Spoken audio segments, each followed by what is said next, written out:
I think it's just gone 2 p.m. I would like to welcome everyone. My name is Vinay Hiller and I'm the CEO of Palliative Care Tasmania, and you are visiting our final speaker series of 2023.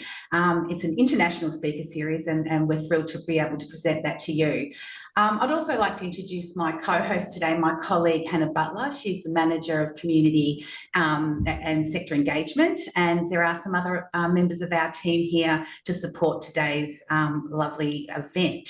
I'd also like to extend a warm welcome to our Palliative Care Tasmania members and guests joining us from all over Australia and the world today. The photo you're about to see on the screen is of our beautiful city, Nipaluna, Hobart, with the magnificent Kunyani Mount Wellington in the background. Today, I'm on the lands of the Muanina people, and I would like to start by taking a moment to acknowledge the Palawa Pakana peoples as the original custodians of Lutruwita, Tasmania, and acknowledge that this land was never ceded. I'd also like to pay my deepest respects to elders past and present and extend that respect to any Aboriginal or Torres Strait Islander peoples that are joining us today. For those of you who may be joining us for the first time, our speaker series runs every month and we showcase and hold the space for a diverse range of industry experts, and together we explore a wide range of topics relating to palliative and end-of-life care. We hear from local, national and today international speakers. Before I introduce our wonderful speaker today, just a little bit of housekeeping.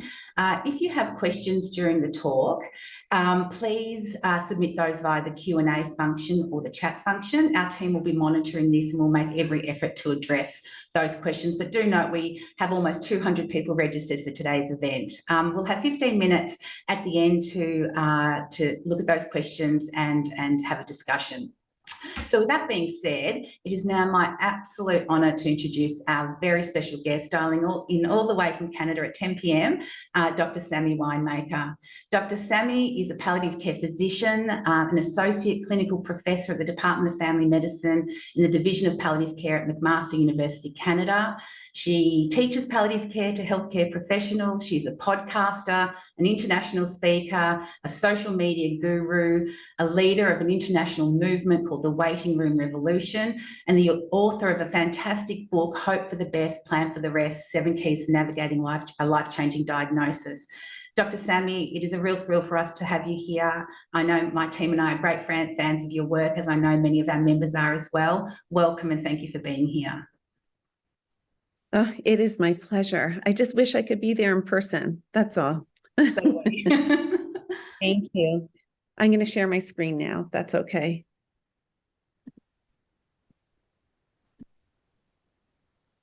Okay. We good to go? Yeah, good to go. Okay.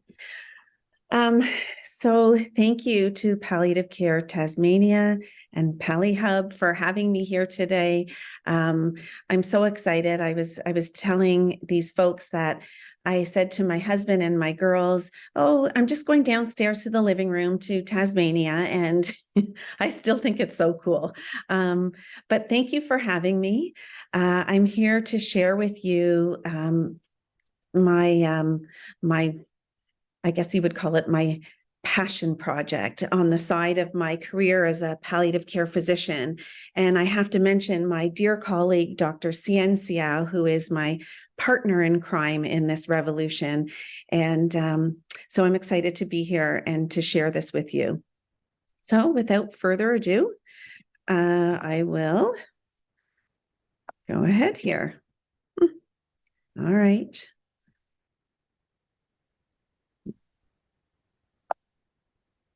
Okay, hold on. Here we go. Okay, so this is the care setting in which I work. I am a community palliative care physician. I work in people's homes, and this is the most incredible care setting for those of you who also have worked in people's homes.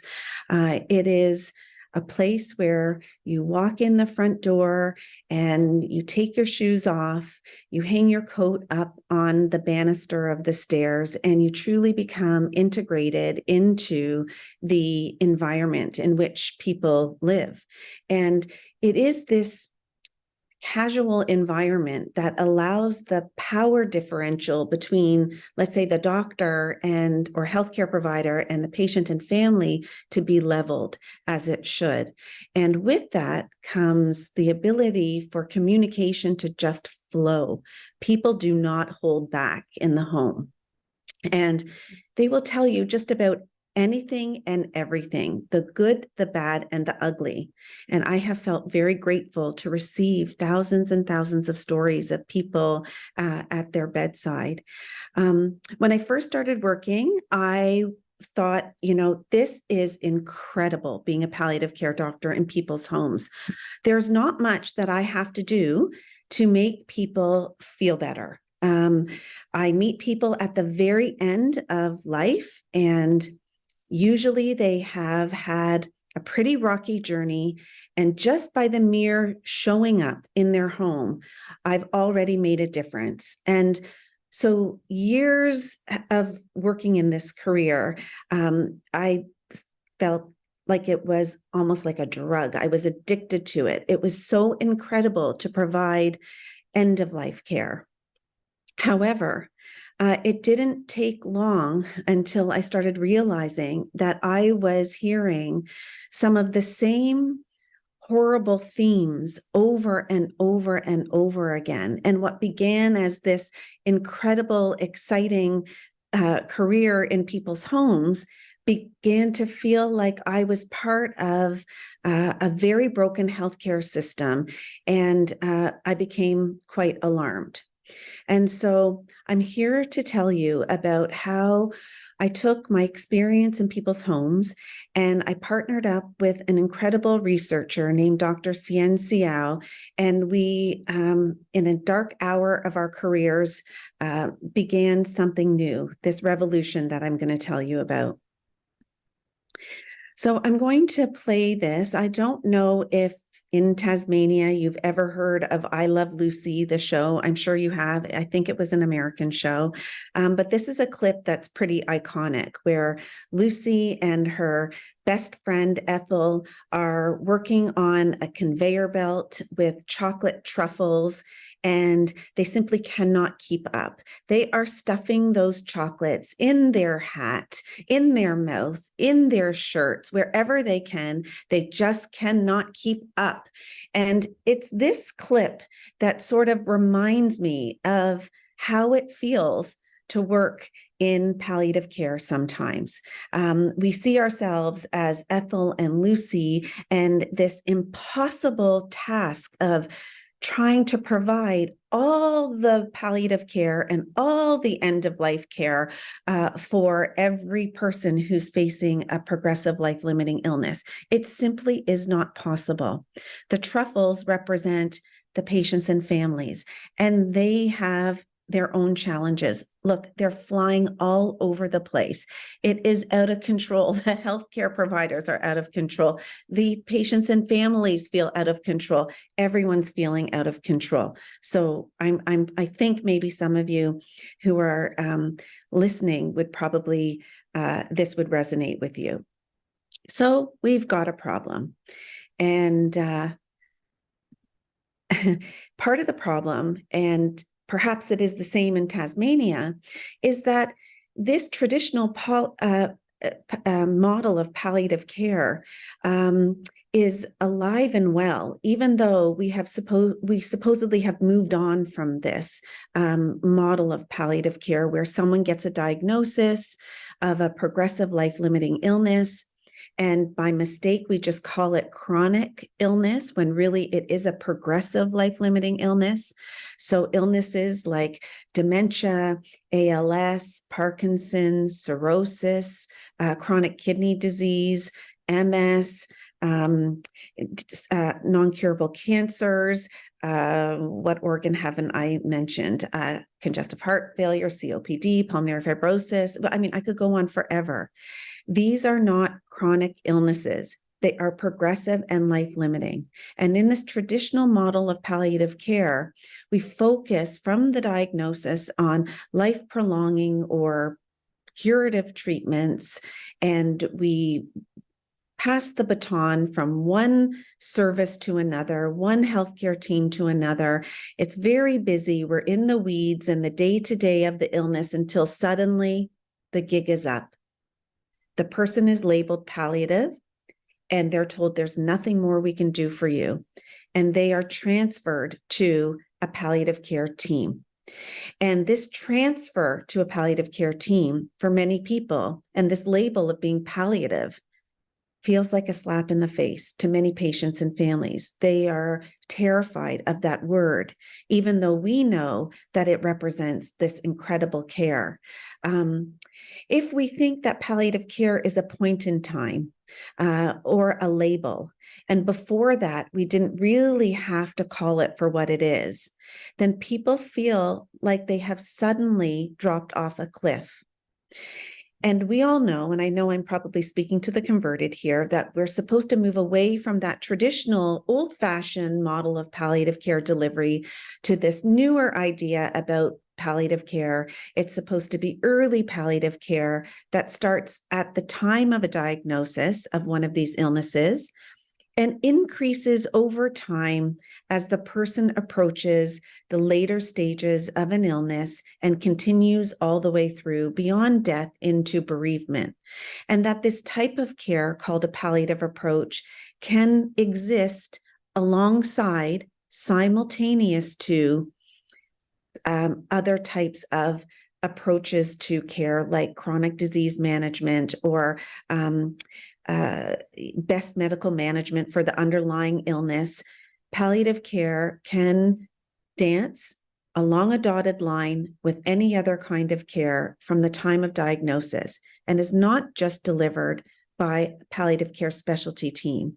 That we know going forward, a palliative approach needs to be adopted by every healthcare provider. It needs to be part of the curriculum of all nurses and all doctors, so that we don't have to only deliver palliative care through a palliative care specialty team. We all have a stake in this business.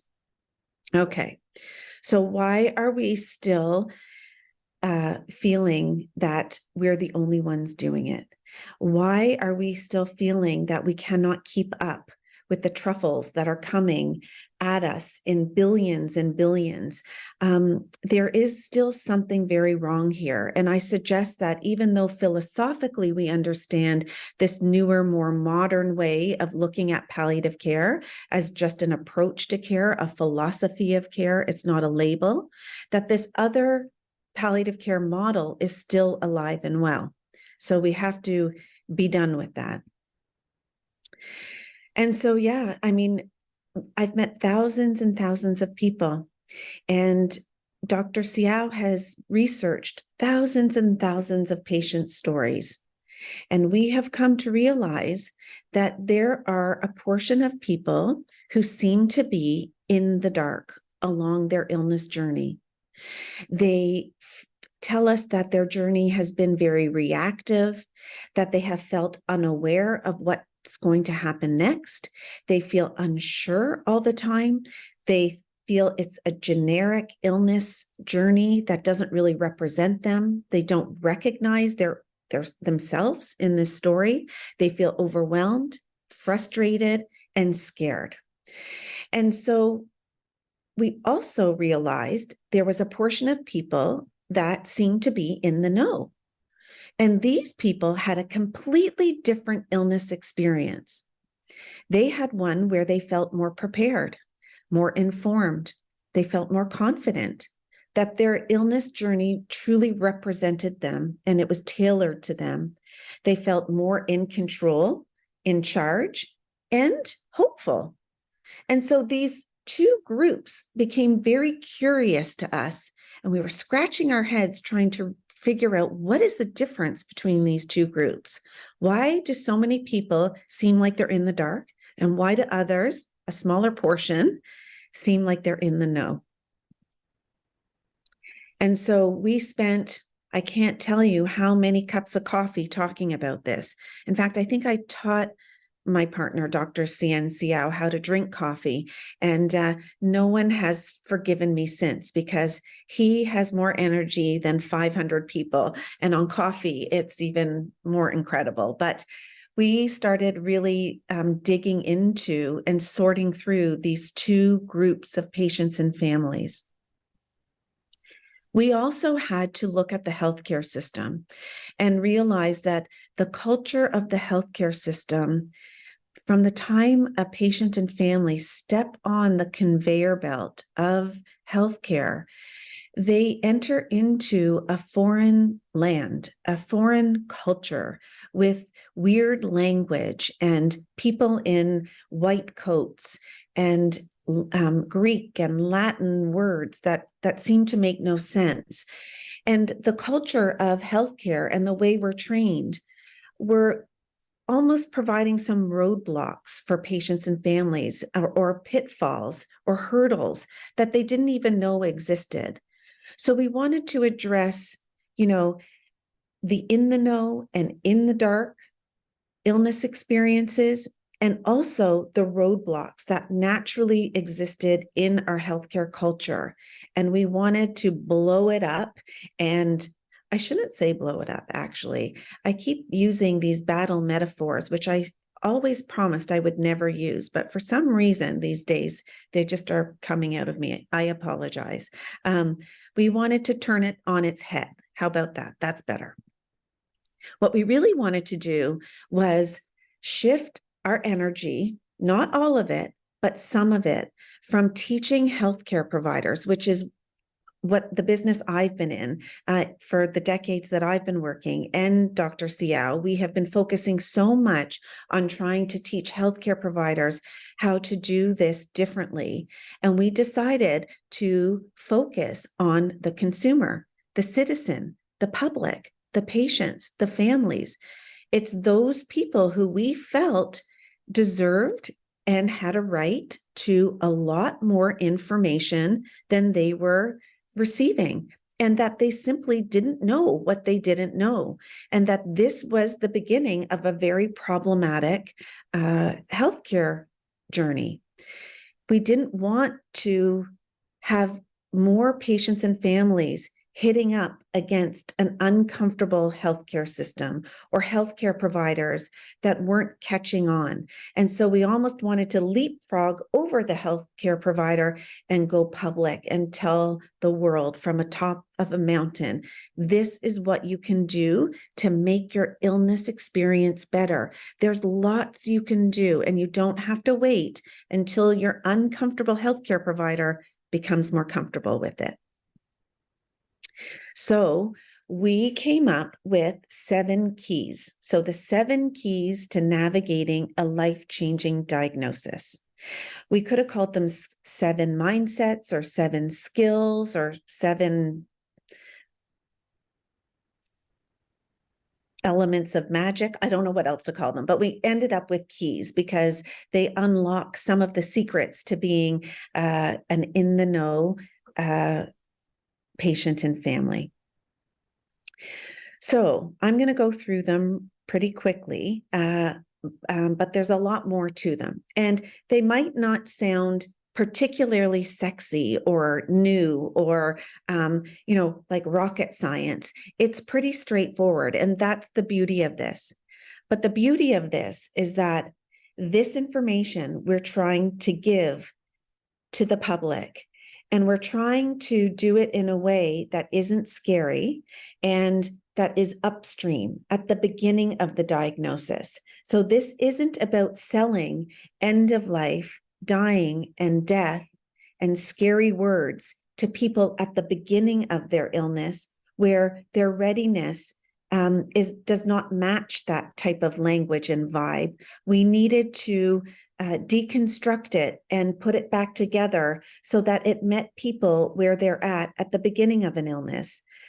And we realized that people at the beginning of a diagnosis don't necessarily want to talk about dying and death, but they do want to know what to expect. They do want information. They do want to feel like we've got them. They want a roadmap. And really, what we want them to be able to do is to extract from the system information that actually is a palliative approach, but they don't know that that's what we're doing. That if they embody these 7 keys, and if they walk this new way of being a patient and family, they essentially will get a palliative approach and will get palliative care without necessarily having to ask for it and without having to wait to end of life care when they already feel that they have been reduced to a body part or an illness or a number. We want people to stay whole and to stay feeling like they're receiving humanized care. But we need to activate them so that they can get it themselves without having to wait for everyone else to change in the healthcare system. Okay, so here I go. The first part of healthcare culture that we needed to address and change is this idea of toxic positivity. So this is one of the roadblocks where when someone's diagnosed, their friends, their family, doctors, nurses, all of us humans tend to just become cheerleaders. And we say, don't give up. You've got to fight, fight, fight. Stiff upper lip. Come on, keep your chin up. Oh, don't go there. Don't be negative. You have to stay positive. And all of that cheerleading can feel like you're silencing someone. It's got good intentions, but most times the patients and families are thinking, you know what? I really wish someone would be more real with me. And this can be a real barrier to people asking the questions that are on their mind. So the very first key we call walk 2 roads. And so walk 2 roads, we teach people that they can hope for the best and be uber positive, but at the same time, they can entertain the idea of the what ifs, just in case things don't go my way. I probably should think about this, that, or the other thing. That people can hope and plan at the same time. They can hope and entertain the what ifs. The just in case, that these 2 things can happen simultaneously. And if people can learn that they can get truthful, honest, realistic, reality-based information about their illness, that they actually can stay more positive and hopeful along their journey and not get stuck in hoping for something that's unrealistic, which becomes more like a wish and not a hope. So we want to teach people to walk 2 roads. We also want to make sure they don't run up against this often used phrase, there's no crystal ball. So this idea that the healthcare system couldn't possibly tell you what to expect or what's in the future or what the next chapter is going to look like or what the timeline is going to look like. We have so many patients and families saying to us that when they ask for more information, they get some version of this, which is, I'm really sorry, we have no crystal ball. Let's just talk about the today. Let's not go there. Let's not cross that bridge until we have to. And people get dissuaded from looking into the future or looking at the big picture. The healthcare system wants them to stay in the here and now because they worry that if they address the future or the reality of the illness, that they're going to burst the patient and family's bubble, make them sad, depressed, and give up. But we know that that's not the case. So we're teaching people to zoom out.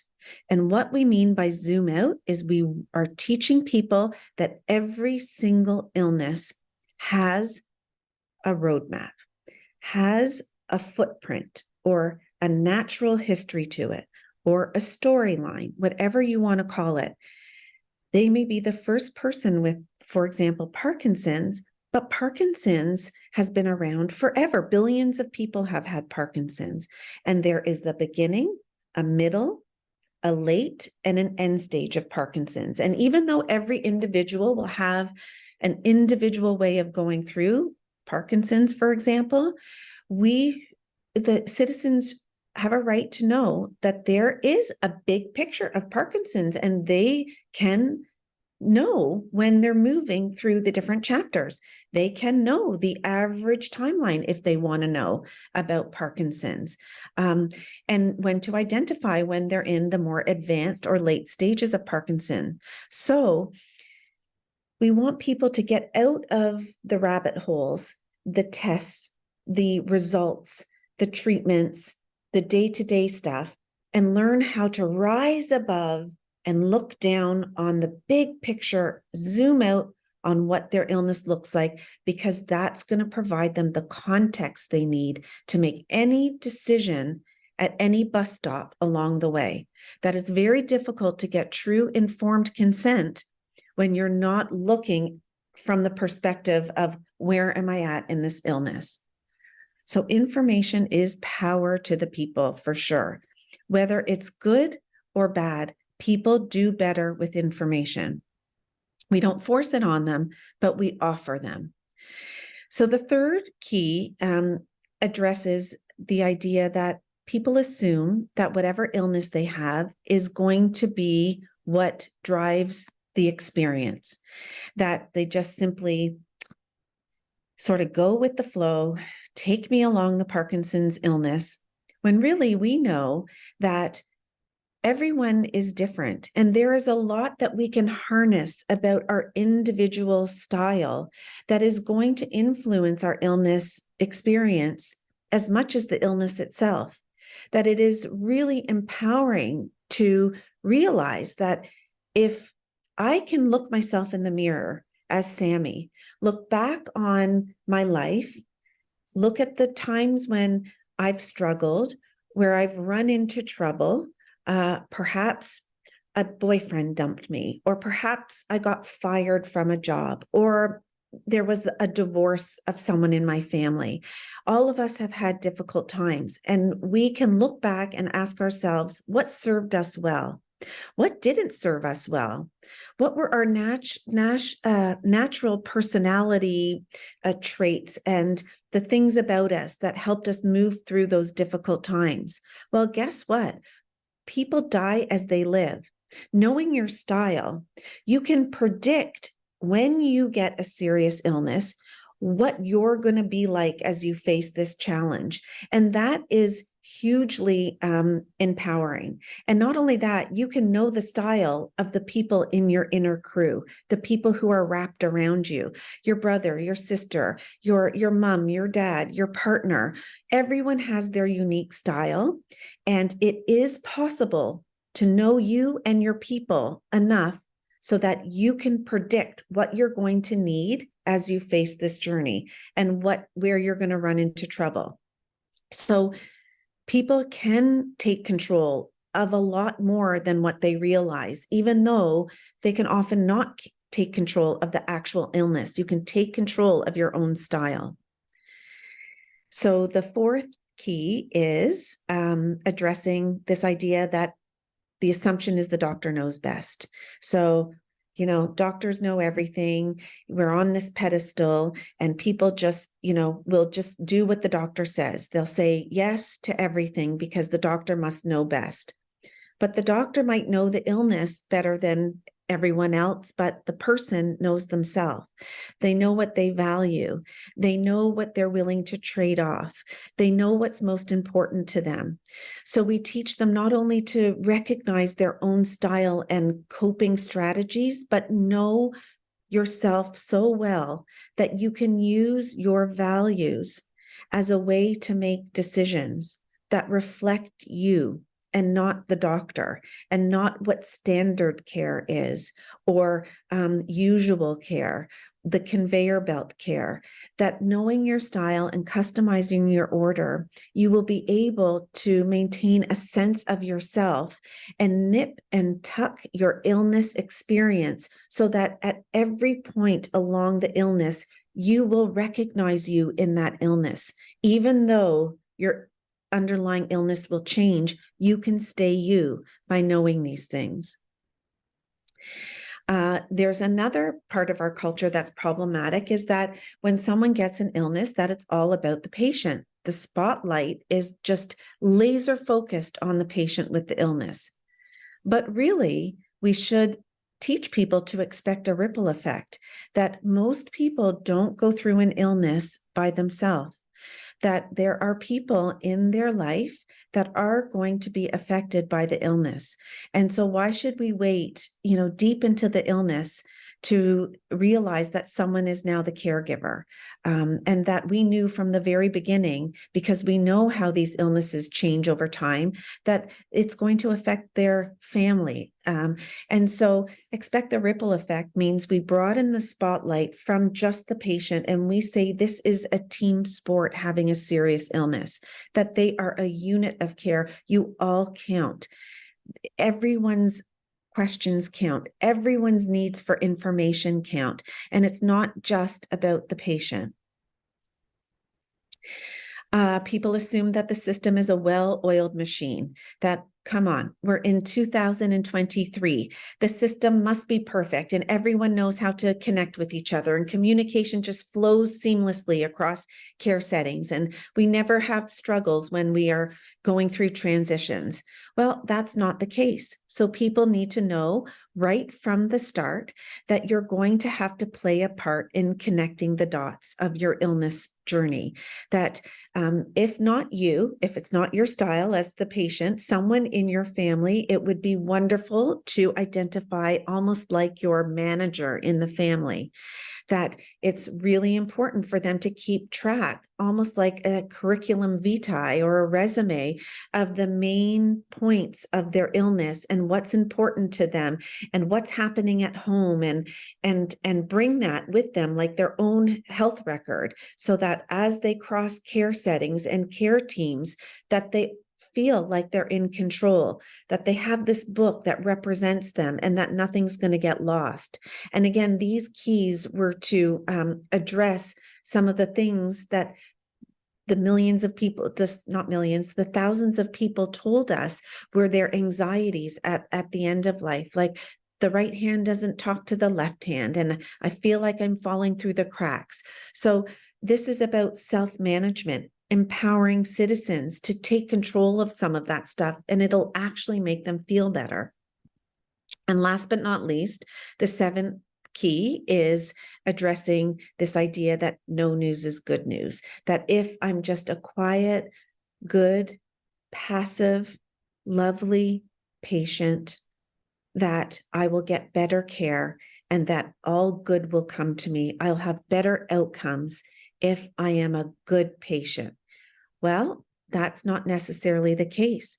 We actually describe that people who are respectfully assertive or activated, not so passive in their illness journey, they actually fare better. And if it's not their natural style, we take stock of the people in our lives and find someone who's more activated, because it is important to have someone more assertive than not. And that, we are asking people to find their voice and to make sure that that no news isn't good news, that they need to, the information won't automatically come to them. They won't always be asked what's on your mind. They have to come forward and share what's on their mind. So these are the 7 keys. After looking at all the people who are in the dark and those who are in the know, these are the 7 keys we came up with that can fundamentally help patients and families have a completely different illness experience, even though we can't change their underlying illness. Okay, so now what do?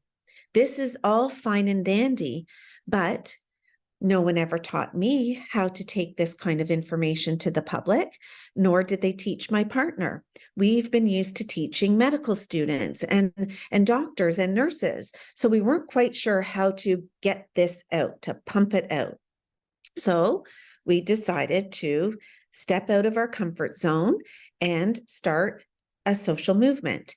And by the way, no one taught me ever how to start a social movement, and I'm not quite sure I still fully understand how to do it, but we're trying, and we called it the Waiting Room Revolution.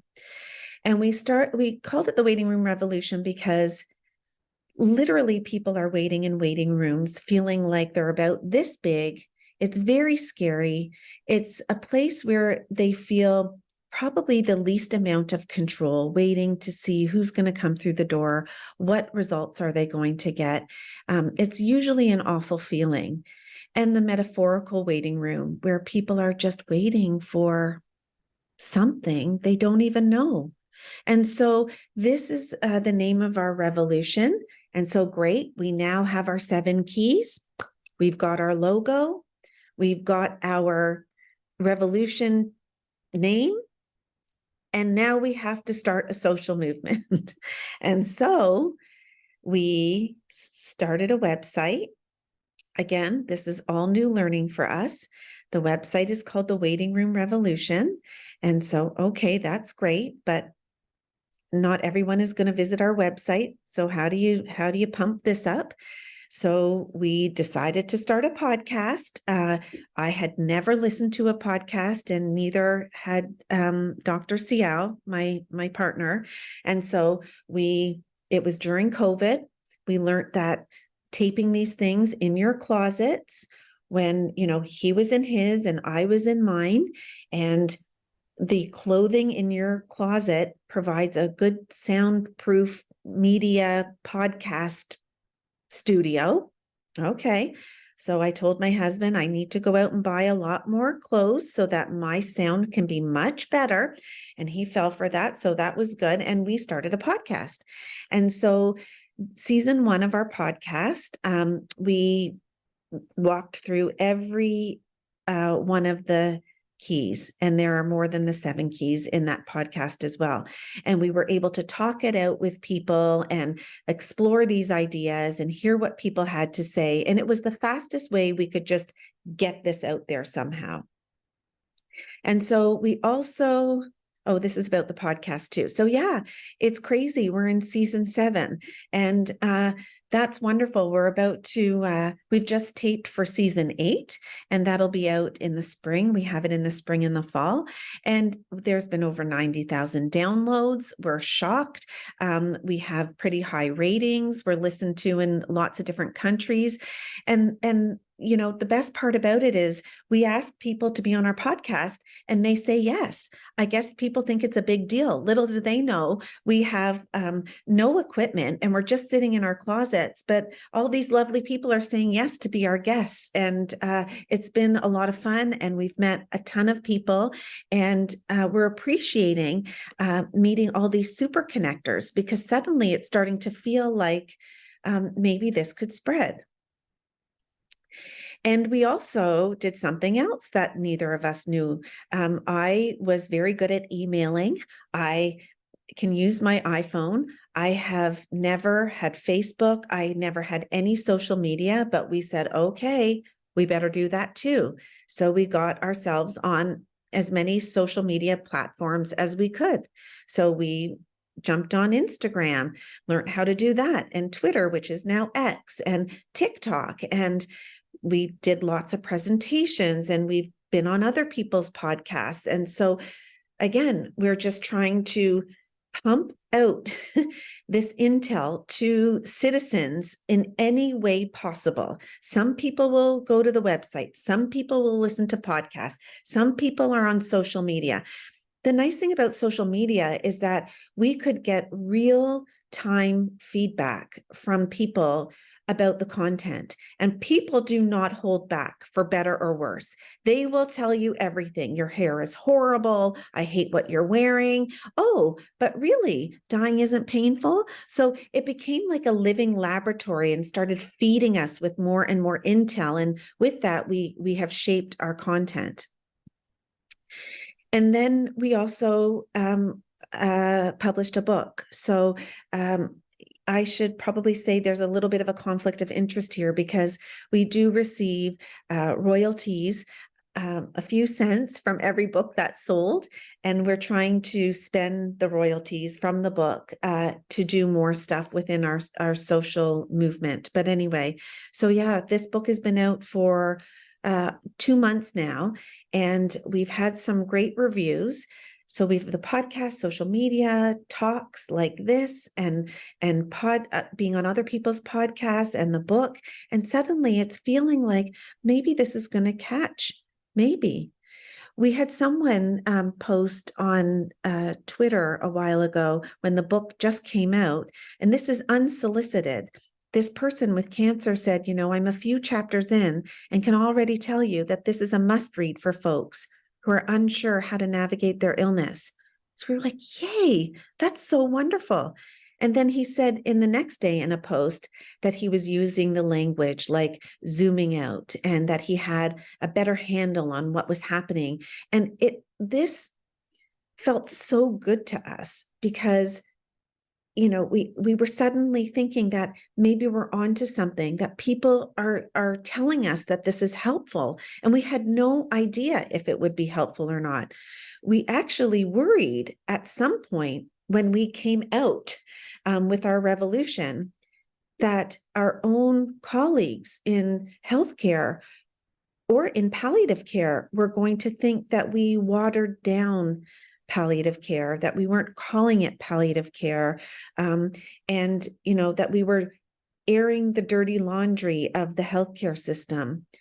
But this is from the Journal of Palliative Medicine. It is a review that someone published, and we were tickled pink when they said that with respect to our book, that it was actually a love letter to palliative care, to its principles and philosophy, to its ideals and methods, and to its patients.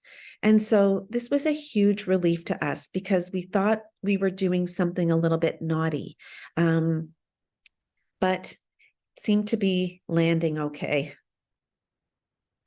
And so this is a QR code. I mean, we've all seen these now. If you focus your phone, if you have one with you, on the QR code, it will take you to our website. It'll ask you a couple of questions, but most importantly, you might choose to sign up for our newsletter, which is free, and we will keep you posted on the activities that we're getting involved in, which include making a workbook and a course. And we're going to do some really user-friendly illness roadmaps as well. And so if you're interested in receiving any of that information, you can go to our website. And what we're really hoping is that this social movement helps people move from this type of in-the-dark illness experience to an in-the-know illness experience, and that to do that, these 7 keys, if they are embodied at the beginning of an illness journey to an unsuspecting patient and family caregivers, that they will fundamentally have a better illness journey. And I won't find myself at the 11th hour in people's homes untangling a mess that's happened along the way and stitching people together with the magic that we do in palliative care just in time to make people feel human again. It's not enough. It's not enough to put people back together. We must make sure they don't fall apart along the way. And so we're inviting everyone to be part of this revolution. We're inviting everyone to think about the way they work. And if there's a piece of what they're doing that can be citizen or public facing, that can help them to have better illness understanding, better agency over their illness journey, because fundamentally they have the right to know a lot more about what's happening in their illness than they know they are. And it's not about forcing people to know, it's about making sure that they're invited to know, that we have more information for them if they want it. So there's the QR code again, and there's different ways to get in touch with our Waiting Room Revolution or our social media platforms if you're interested. And I just wanted to say thank you so much to Palliative Care Tasmania and the Palli Hub project. I'm so excited to be invited today to speak to you and to share this social movement, this work that has given me the energy to continue to try to be as hopeful as possible that things can possibly change. Oh, And that's thank you so much. I'm sure there's everybody's clapping in their offices or homes, wherever they're listening to you today. Thank you so much, Sammy. You are absolutely an inspiration. I know that my team in particular are part of the revolution, definitely. And I think we were chatting before, before we came online, that, in our jurisdiction now, in our state, in our country, we're facing such an increase in the demand for palliative care. Some studies across Australia say 130% over the next 30 years. And in our state in particular, we're a little bit older, a little bit sicker, with more comorbidities across our state. So that will hit much sooner. So empowering people, giving them, turning them from the dark to the light is really, really important. So the work you're doing is inspirational. And for those people that are listening who don't follow Dr. Sammy on social media, I really encourage you to follow her.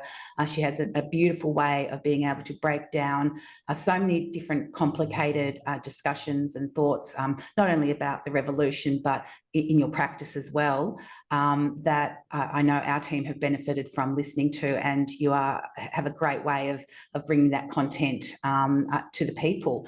So thank you again so much for being here. So thank you. pleasure. We've had some issues with our Q&A today. We do have some questions that have come through, but I'm going to encourage people to jump on PalliHub later on if they have questions that they've been unable to send through to Sammy today, and we'll address those. We'll address those in PalliHub. But we have a few that came through, Hannah.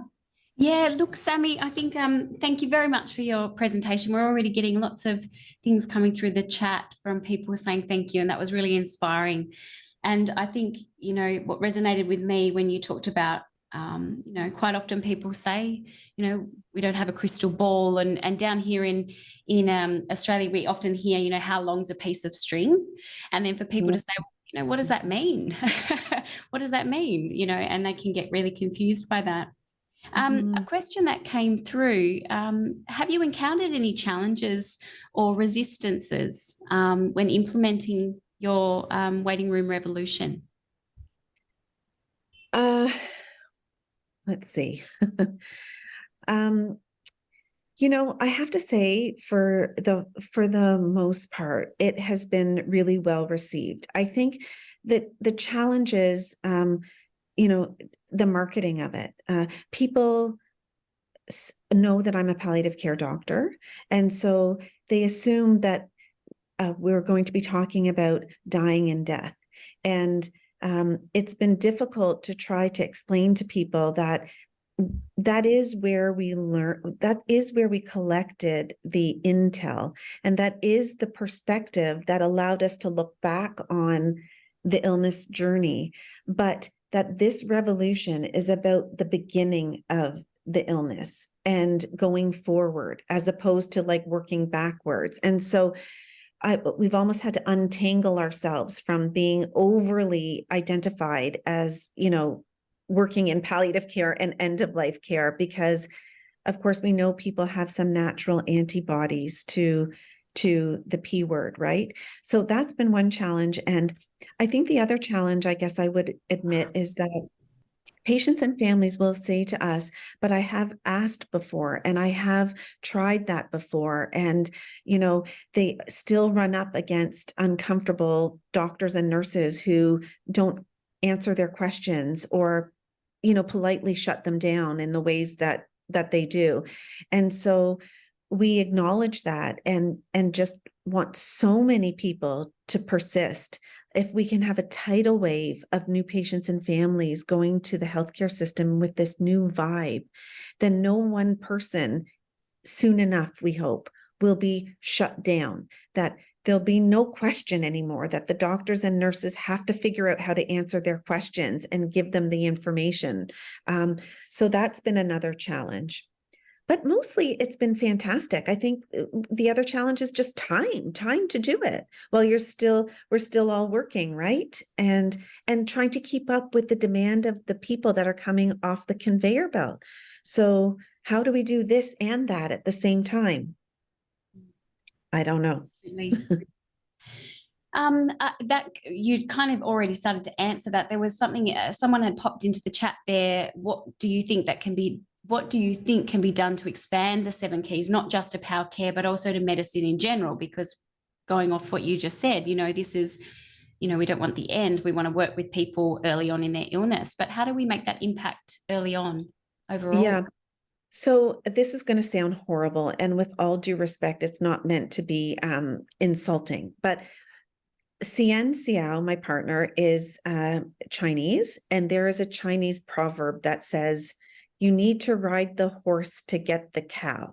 Okay, so what does that mean? That means that we've had to come in on the scene with our partners in palliative care and hospice because they were willing to help us out. So we've been trotting around our 7 keys, the book, and to hospice groups, palliative care groups, et cetera, because we wanted to get the content out, and they were the people that were going to invite us the earliest. But we are slowly and surely trying to work our way from the cow, that's the palliative care, like I'm a cow too, like all of us, to the horse, which is the ALS Society, the patient advocate groups, the family advocate groups, the Heart and Stroke Foundation, wherever we can, we will be moving upstream with our dog and pony show and trying to enter on the scene at other touch points earlier on in the illness journey. We're hoping at some point to have some media presence and see if we can sell it that way. But yeah, I don't think I fully know. I think we plan to do it. I'll have to report back when you invite me physically to Tasmania on how we actually broke out of the vacuum of end of life and palliative care and hospice care out into the citizens that aren't there yet. Absolutely. Big challenge ahead of us, but I guess sharing that load across all sectors. And there's another question in here, more of a comment. Are healthcare practitioners ready for such honesty? So talking about the 7 keys require a level of honesty from all palliative care ecosystem. So yes. Do you think? No. In Canada? Yes. No, yes. Okay, so what I think is that I've had a lot of healthcare providers say, if I had known that people wanted that information, I would have been more likely to give it. I have trouble, they tell me, initiating the conversation. But if patients and families said to me, look, doctor, I want you to speak openly with me. You have permission to just tell it like it is. That changes the dynamics. And healthcare providers, many of them are just waiting for a signal from the patient and family to say it's okay for us to talk real here. And so I think that we'll find that there will be more readiness, but it's not going to be perfect. And we still have to train people better. I mean, in Canada, this kind of training is not mandatory in medical school. It is, an elective or selective, but it's not ingrained in nursing. And so we have to do something about the training and make sure that we pump out new doctors, nurses, and other healthcare providers that feel much more comfortable than we ever did. But yeah, they're waiting for a signal to say, it's okay. You won't make me sad. Information is grounding. It allows people to move forward. So there'll be a lot that aren't comfortable and there'll be some that are, but we still have to try. Thank you, Sammy. I think when we had Catherine Mannix on, Sammy, she spoke about those conversations, and as hard as they are, or, you know, referred to them as tender conversations, but she used the analogy of a dance, and, you know, that sometimes you make mistakes and you step on someone's toes or you go the wrong direction, and you just got to keep going again and apologize. And like any other skill, just keep practicing and having these conversations and getting better at them. Yeah, because you do get better. Yeah. Sorry, I was going to ask, what do you and CN have planned next? What's in your Thank you for asking. Okay, so we have been asked by a variety of people to create a workbook and a course. And so we're hoping like a public course for patients, families, citizens. And also, as I mentioned, we're going to try to take the top 15 progressive life-limiting illnesses and create a roadmap or a guide, not a guidebook, but a guide, something that can be a communication tool for patients and families and healthcare providers to use to help them know what are the chapters of this illness, where am I at in this illness journey, what's the next one going to look like, what can I expect, what's the average timeline. So we're going to create these maps for every illness. And so we're going to be looking for people to test it out on and to see what people think about them, and, you know, to try the workbook exercises. And so if anyone's interested, just send us a message through social media or our website. And I know that you guys will be really interested as well. So you're early adopters. So kudos to you. Welcome to the revolution, because we're going to do this together. No one can own this. It's got to be for everyone. Absolutely. Absolutely. Yes. Well, you know that we're here, we're ready and willing to support and be on that journey with you. Yeah. Thank you. Okay, lots of thank yous. A roadmap communication sounds like a fantastic guide tool. Yes, that's another comment. But we have a lot of thank yous in the chat. And as I said, for those that haven't been able to put forward their questions and their comments, we'll go over to Palliative later and over time, because Sammy is a member, so you can post your questions there. I think we're getting close to the end of our time. I think Hannah's just got to wrap up on today. Yeah, time is fleeting. I'm not ready to leave Tasmania. I'll just soak up one more minute. You'll be ready for bed, Sammy. What's the time over there? It is 11 o'clock at night. Yeah. I'm just going to sneak to my refrigerator and have a snack. And while everyone's asleep. And there wasn't a thumbs up on the Zoom, but when you were saying that you had to buy more clothes for your studio, I wanted to throw a thumbs up there for you. Well played, Dr. Winemaker, well played. I know, yeah, thank you. Well, as we start to wrap up today, thank you so much again, Sammy. It's been amazing having you on board and listening to the amazing work that you're doing, and we hope to continue connecting with you. And a place that you can actually connect if you're not a member already is in Palliative. So we've got over 850 members. You can connect, engage, learn from other people in the sector, and also you can chat with Sammy as well. And as Vinay said, we can try and answer some questions on there later today. So come and join us. It is free. And we would also like to extend a special thank you to all of our Palliative Care Tasmania members for joining us today. If you'd like to continue to support the work of what we do here at Palliative Care Tasmania and have these amazing guest speakers, you can become a member. So we have 50% off our membership at the moment until June 2024. So if you scan the QR code, that will take you to our website. As part of the benefits of being a PCT member, you actually get the recording of today's session, as well as many other of our guest speakers and education and training. And you can get access to that in our PCT Community Hub in Palliative. And that brings us to the end of our webinar today. Please, again, thank you very much to our amazing guest speaker, Sammy. Please scan the QR code and you can give us some feedback on today's event. It helps shape the future events that we'll bring you next year. So on that note, we would like to wish you all a very Merry Christmas and a happy and safe New Year. And we look forward to connecting with you all in 2024.